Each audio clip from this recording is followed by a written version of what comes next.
لیکن بابا آپ ایسا کیوں کر رہے ہو؟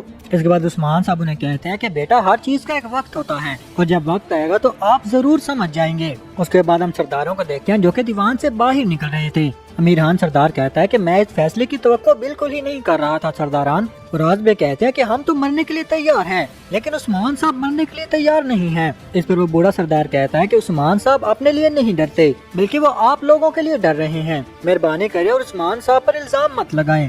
اس پر سردار شاہین کہتے ہیں کہ عثمان صاحب کو میری جان کی فکر نہیں کرنی چاہیے، چلو اسمہان سلطانہ کو تو ایسا کرنے کا حق ہے لیکن عثمان صاحب نے بغیر لڑائی کے ہی قلعے کیوں دے دیے؟ مجھے لگتا ہے کہ عثمان صاحب اسی کے ہی حقدار ہیں۔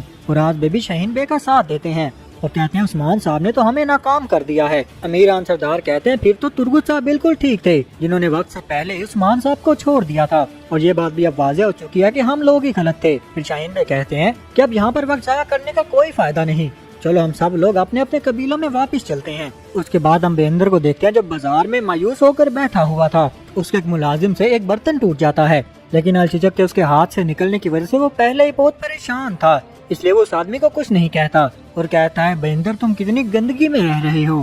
اتنے میں حسین بھاگتا ہوا وہاں پر آ جاتا ہے اور کہتا ہے جناب میرے پاس ایک اچھی خبر ہے۔ جب الچچک خاتون کا نام لیتا ہے تو بیندر اسے پکڑ کر اندر لے جاتا ہے اور کہتا ہے تمہاری ہمت کیسے تم سب کے سامنے ہی الچچک کی بات کر رہے ہو، اب مجھے بتاؤ کہ کیا بات ہے۔ پھر حسین کہتا ہے کہ جناب الچچک خاتون واپس اپنے گھر چلی گئی ہے۔ جب اوکتم صاحب الچچک کو لینے یعنی حویلی گئے تھے تو الچچک خاتون پہلے ہی گھر واپس جانے کی تیاری کر رہی تھی۔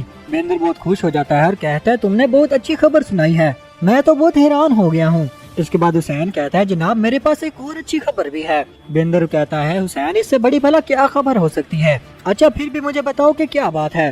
پھر حسین کہتا ہے کہ جناب میں نے یہ ابھی سنا ہے۔ جب تمام سرداران دیوان سے باہر آ رہے تھے عثمان صاحب تینوں قلعے ہی اسمہان سلطانہ کے حوالے کر رہے ہیں۔ یہ سن کر بیندر اور زیادہ خوش ہو جاتا ہے، وہ کہتا ہے عثمان صاحب آپ نے اپنے ایک چھوٹی سی سرداری کے ساتھ آل سلجوق کے خلاف جانے کی کوشش کی، اب میں دیکھوں گا کہ آپ کی سرداری کا کیا فائدہ ہوگا۔ اس کے بعد ہم یعنی حویلی کے باورچی خانے میں دیکھتے ہیں یہاں پر الگن خاتون بہت ہی پریشان تھی۔ وہ کہتے ہیں جیر کتئی اگر تم مجھے پسند ہی کرتے ہو تو یہ بات تو میرے سامنے کیوں نہیں کہتے؟ پھر وہ اپنے ساتھ کے ایک ساتھی سے پوچھتی ہے کہ مجھے یہ بتاؤ کہ اگر ایک لڑکی ہے جو ہمارے قبیلے میں ہی رہتی ہے اور اسی قبیلے میں ایک ہے جو اس لڑکی کو پسند کرتا ہے، ایک دفعہ کیا ہوا اس لڑکی نے اسی آدمی کو اپنے آپ سے باتیں کرتے ہوئے سن لیا۔ وہ آدمی یہ کہہ رہا تھا کہ وہ اس لڑکی سے پیار کرتا ہے لیکن میں نے فی الحال اس لڑکی کو کہا ہے کہ تم تھوڑا انتظار کرو، اس لیے کہ وہ آدمی جلد ہی تمہیں بتا دے گا کہ وہ تم سے محبت کرتا ہے۔ پھر وہ ساتھی اس سے پوچھتی ہے کیا پھر اس لڑکے نے اس کو بتایا کہ وہ اس سے پیار کرتا ہے؟ تو ان کہتی ہے کہ نہیں بتایا۔ اس بات پر وہ غصہ کر جاتی ہے اور کہتی ہے کہ ابھی تک تو اس نے کچھ بھی نہیں بتایا، لیکن وہ لڑکا ہمیشہ ہی اس لڑکی کے آس پاس گھومتا رہتا ہے لیکن کبھی اس نے اس کی آنکھوں میں نہیں دیکھا۔ اس پر اس کے ساتھی کہتے کہ شاید وہ لڑکا شرمیلا ہوگا، کہتی ہے نہیں وہ تو اتنا بڑا آدمی ہے، وہ بلا شرمیلا کیسے ہو سکتا ہے؟ لیکن الگن خاتون کو بھی شک ہونے لگتا ہے کہ شاید وہ شرمیلا ہو ہی سکتا ہے۔ اس کے بعد ہم دیکھتے ہیں کہ جیر کتائی چپ چاپ کر کے ہی باورچی خانے کے اندر آ جاتا ہے اور ایک پلیٹ اٹھا کر الگن خاتون کے پاس آ جاتا ہے اور بڑا افسردہ ہو کر کہتا ہے کہ اس سے پہلے کہ میرے سردار مجھے کوئی فرض سونپے میں نے سوچا کہ اس سے پہلے میں کچھ کھانا کھا لوں۔ اتنا ہی کہنا تھا کہ الگن خاتون کھانے کے ساتھ اس کی پلیٹ کو فل کر دیتی ہے۔ جیر کتائی بھی یہ دیکھ کر بہت ہی حیران تھا کہ آج اس کو کیا ہو گیا ہے، لیکن جیر کتائی اندر سے بہت خوش تھا، وہ ایسا سوچ رہا تھا کہ شاید الگن خاتون نے اسے معاف کر دیا ہے۔ پھر وہ کوئی اور بات کہنے کے لیے الگن خاتون کے پاس آ جاتا ہے۔ الگن خاتون بھی ذہن میں یہی کہہ رہی تھی کہ جیر کتائی شرماؤ مت، مجھے بتا دو کہ تم مجھے پسند کرتے ہو، لیکن جیر کتائی یہ سوچ رہا تھا کہ اس کو پہلے ہی بہت سارا کھانا مل چکا ہے، اگر وہ اور مانگے گا تو کیا الگن خاتون اسے دے دے گی؟ دراصل جیر کتائی یہاں پر اور کھانا مانگنا چاہتا تھا لیکن الگن خاتون کچھ اور ہی سوچ رہی تھی۔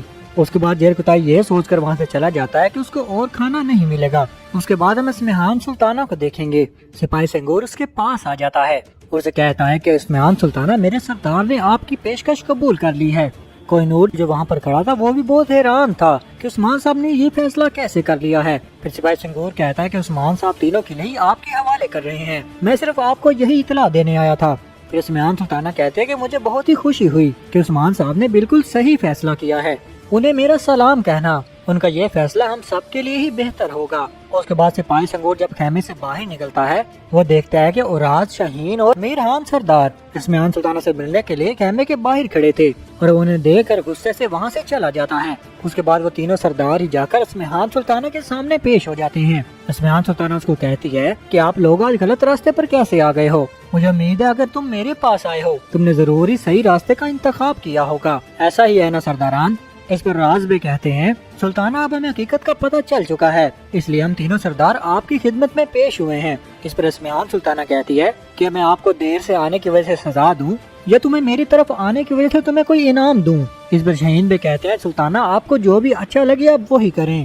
اس کے بعد وہ تینوں سردار ہی سلطانہ کے سامنے گھٹنے ٹیک لیتے ہیں۔ پھر اسمیان سلطانہ کہتی ہے کہ جس چیز کے آپ حقدار تھے عثمان صاحب نے آپ کو کبھی وہ چیز نہیں دی، یہ میں ثابت کر دوں گی کہ میں ہی صحیح راستے پر چل رہی ہوں۔ عثمان سے لیے گئے تینوں قلعے ہی میں آپ کے حوالے کرتی ہوں۔ اس پر امیرحان سردار کہتے ہیں سلطانہ ہم اس کے لائق نہیں ہیں، ہمیں برائے مہربانی معاف کر دیں۔ اس پر اسمیان سلطانہ کہتی ہے مجھے عثمان مت سمجھو، میں ہمیشہ ہی انصاف کے ساتھ فیصلہ کرتی ہوں۔ اس کے بعد وہ انہیں اٹھاتے ہوئے کہتی ہے اوراز بے کارج حصار اب سے آپ کی ملکیت ہے، شاہین بے بلجہ قلعہ اب سے آپ کا ہوا، اور میرحان بے مجھے پورا یقین ہے کہ آپ کروجہ حصار قلعے پر بڑی اچھی طرح حکومت کریں گے۔ اس پر سردار کہتا ہے کہ اللہ ہمیں آپ کی امانتوں کا خیال رکھنے کی توفیق عطا فرمائے۔ باقی سردار بھی انہیں دعائیں دیتے ہیں۔ پھر سلطانہ کہتی ہے اب جاؤ اور اپنے اپنے قلعوں میں چلے جاؤ، اور یہ بات تم کبھی نہیں بھولو گے کہ تم اسمیان سلطانہ کے سائے کے نیچے رہ رہے ہو، اگر تم یہ بات بھول جاؤ گے تو میں سورج بن کر تمہیں جلا دوں گی۔ اس کے بعد وہی بوڑھا سردار وہاں پر آ جاتا ہے،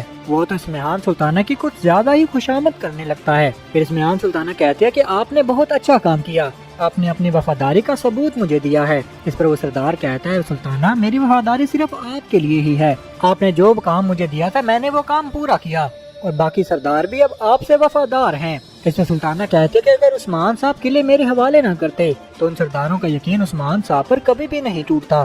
اس کے اس کام پر اسمیان سلطانہ اسے کونیا میں ایک اچھا مقام دے دیتے، اسے کونیا میں ایک اچھے مرتبے پر فائز کر لیتی ہے۔ تو دوستو یہیں پر اس ایپیسوڈ کا اختتام ہوتا ہے۔ اگر آپ کو ہماری ویڈیو اچھی لگی ہے تو لائک، شیئر اور سبسکرائب ضرور کریے گا۔ آپ کو ملتے ہیں اگلے ایپیسوڈ کے ساتھ، تب تک کے لیے اللہ حافظ۔